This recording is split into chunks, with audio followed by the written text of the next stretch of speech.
Merhaba arkadaşlar, Tülay'ın Marifetli Örgüleri YouTube kanalıma hoş geldiniz. Arkadaşlar bugünkü modelimiz şöyle güzel yavru ağzı bir bebe yünüyle başlayacağım. İpimiz orta kalınlıkta. İpi şöyle kenara bırakalım. Kullanacağım şiş şöyle 3,5 numara. Modele geçmeden önce kanalıma abone değilseniz ücretsiz bir şekilde abone olup videolarımı da beğeniyorsanız yorum yapmayı, beğeni yapmayı, beni desteklemeyi unutmayın arkadaşlar. Şimdiden hepinize teşekkürler. Hadi hep birlikte yapmaya başlayalım. Ben şöyle birkaç ilmek aldım. Bir sırada haroşa yaptım. Modelimize bir zemin oluşturdum. Bu modelimiz 3 ve 3'ün katlarından oluşuyor. Artı 2, 2. Yani şöyle bakın 3 bir model için 3 bir model 3 3 3 artı 2 2 2. O şekilde ilmek sayımızı ayarlayacağız ve başlayacağız. Ben lastik yapmadım. Sadece bir sıra şöyle haroşa yaptım. Onun üzerine başlayacağım. Evet arkadaşlar, kenar ilmeğimi örmeden aldım. 2 tane ters ördüm ilmeğimi. Sıradaki ilmeğe gelince şu şekilde böyle biraz genişletiyorum ve bu taraftan girerek bir kez örüyorum. Şu şekilde. Bir de diğer taraftan bir ilmeği 2 kez ördüm ve şişimden çıkarttım. Şimdi 2 tane yine tersimiz var. 1 2 tane ters ördüm. Sıradaki ilmeği şöyle bu taraftan girerek bir kez ördüm. Daha sonra diğer taraftan 2 kez örmüş oldum. 2 tane ters ördüm. Sıradakini bu şekilde bir önden girdim, ördüm, bir de arka taraftan 2 kez ördüm. Sıradaki ilmek 2 tane ters ördük. Diğerini yine aynı şekilde 2 kez örüyoruz bakın. Bir de bu şekilde. Sıradaki 2 ilmek ters.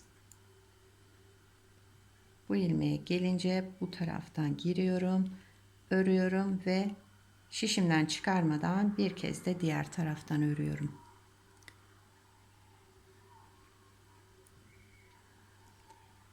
Şimdi kenarda 2 tane ters ördük. Kenar ilmeğini de ördüm. Bu sırayı tamamladım arkadaşlar bakın. Başta da 2 tane ters ilmeğimiz vardı. Sonda da aynı şekilde bıraktık. Model şöyle kenarlar düzgün dursun diye. Şu artı 2 2 yapmamızın sebebi o. 2 tane kenar ilmekler, 2 de şuraya ters bırakmamız için. Modelimizin ikinci sırası ve arka yüzündeyiz. Modelimiz 4 sıradan oluşuyor. Kenar ilmeğimi örmeden aldım. Şurada bakın 2 tane düz ilmeğim var. Düz örüyorum. Şu şekilde. Şu 2 kez ördüğüm ilmeğe gelince ipimi öne alıyorum. İkisini bir alarak bu şekilde bakın önden ikisini bir alarak ters örüyorum. İpimizi tellendirmeden o şekilde yaptım. 2 tane düz, bir, 2 tane düzümüz vardı. İkisini ördük. Şu ikili ilmeğe gelince ipimi öne alıyorum ve ters örüyorum. 2 tane düzümüz var. Ördüm. İkili ilmeğe gelince ters örerek ikisini birden ördüm ve kesmiş oldum yani. Yine ilmeğimizi tek sayıya düşürdük orada. Bu şekilde devam ediyor modelimiz. 2 tane düz ördüm. Şu ikili ilmeğe gelince ipimi öne aldım ve ters ördüm. İkisini birden kesmiş oldum yani. 2 tane düz ilmeğimiz var ve kenar ilmeği. Modelimizin ikinci sırası ve arka yüzünde yapmış olduk. Modelimizin ön yüzündeyiz. Şu şekilde bakın. Kenar ilmeğimi örmeden aldım.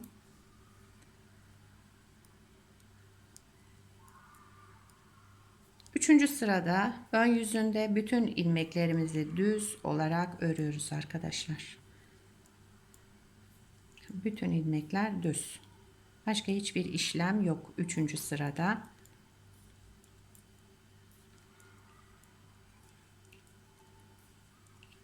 Sıra sonuna kadar ördük ve geldik.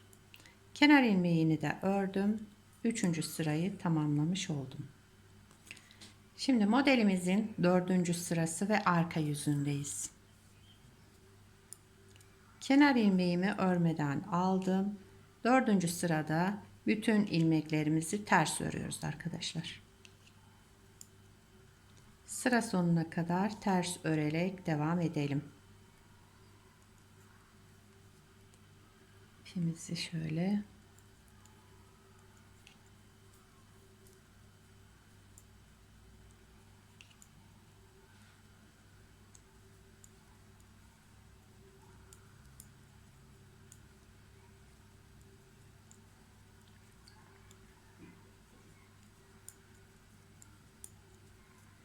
sıra sonuna geldim. Kenar ilmeğimi de ördüm ve modelimizi 4 sırada bir kez kurmuş olduk. Bakın 4 sıradan oluştu.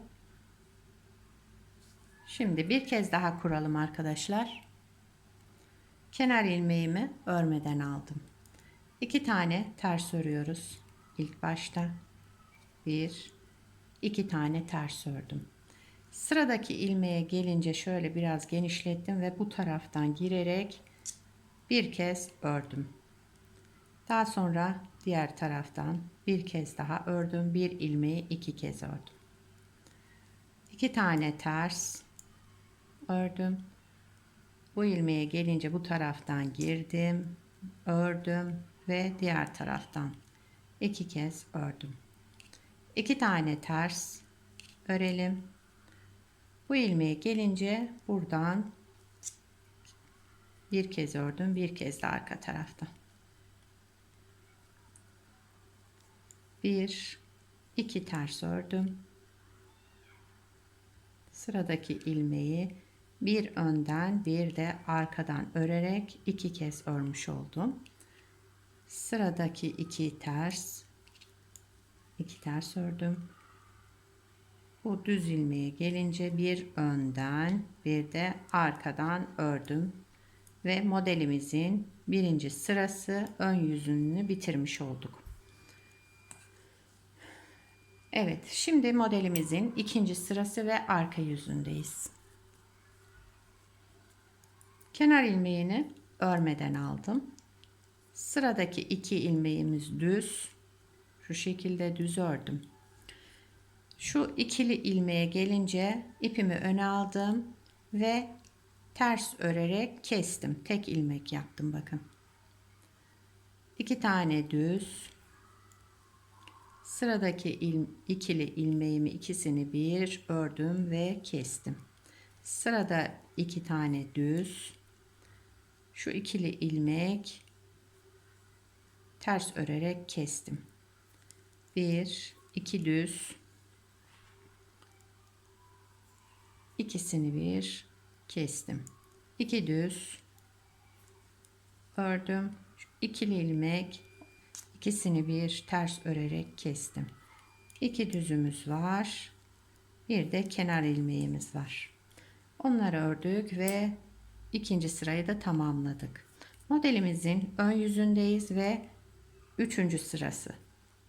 Kenar ilmeğimi örmeden aldım. Üçüncü sırada ne yapıyorduk arkadaşlar? Bütün ilmeklerimizi düz olarak örüyorduk. Sıra sonuna kadar düz örerek devam edelim.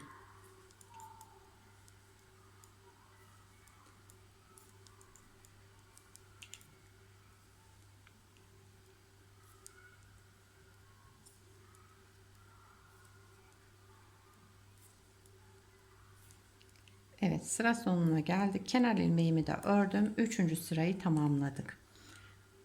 Şimdi modelimizin dördüncü sırası ve arka yüzündeyiz. Kenar ilmeğimi örmeden aldım. Diğer ilmekleri sıra sonuna kadar ters olarak örüyoruz.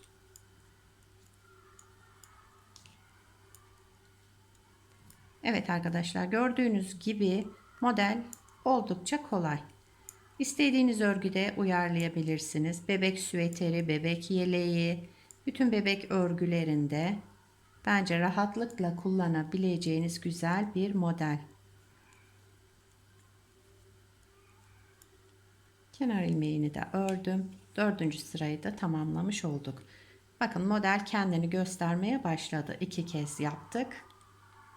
Yavaş yavaş kendini gösteriyor. Ben daha önce büyük bir parça yapmıştım. Onu size göstereyim. Bunu da şöyle bir ters bir düz lastik üzerine başladım. Bunu lastiksiz yapmıştık. Siz istediğiniz lastiğin üzerine uygulayabilirsiniz. Şöyle kenarda dursun. Modelimiz böyle arkadaşlar. Gördüğünüz gibi gayet güzel, çıtı pıtı bir model. Şöyle pıtır pıtır kavarcıklar. Dokusu da oldukça güzel. Modelimizin arka yüzü de bu şekilde. Gördüğünüz gibi tertemiz. Kenar ilmeklerimiz böyle. Evet, şöyle bırakayım. Modelimiz gayet güzel ve zarif bir model. İnşallah siz de beğenir, benimle yaparsınız. Beğenilerinizi, yorumlarınızı bekliyorum arkadaşlar. Yapacak olan arkadaşlara kolay gelsin. Bir sonraki videoda görüşmek üzere. Hoşça kalın.